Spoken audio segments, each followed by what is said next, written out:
انا ما عرفتش علاش حتى كنبغي الناس عاد كيجيني واحد السؤال في راسي. دابا الاخر فينا اللي غادي يموت شكون غيدفنو؟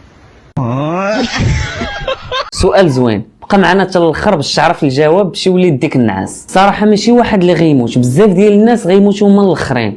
ملي اسرافيل غينفخ في الصور من بعد ما غيامر الله عز وجل، والصور هو واحد القرن غينفخ فيه، غيدير واحد الصعقه اللي غيموت فيها كل شيء. ونفخ في الصور فصعق من في السماوات ومن في الارض الا من شاء الله ثم نفخ فيه أخرى فإذا هم قيام ينظرون. وهاد النفخة غتجي على غفلة، غيكونوا الناس عايشين حياتهم عادي، اللي خدام، اللي غادي كيقرا، اللي مشى للسوق. ما ينظرون إلا صيحة واحدة تأخذهم وهم يخصمون فلا يستطيعون توصية ولا إلى أهلهم يرجعون. النفخة الثانية هي اللي غتنوض كل شيء، لا اللي مات شحال هادي ولا اللي مات بالنفخة الأولى، لا اللي مدفون ولا اللي ما مدفونش. ثم نفخ فيه أخرى فإذا هم قيام ينظرون. كل شيء غينوض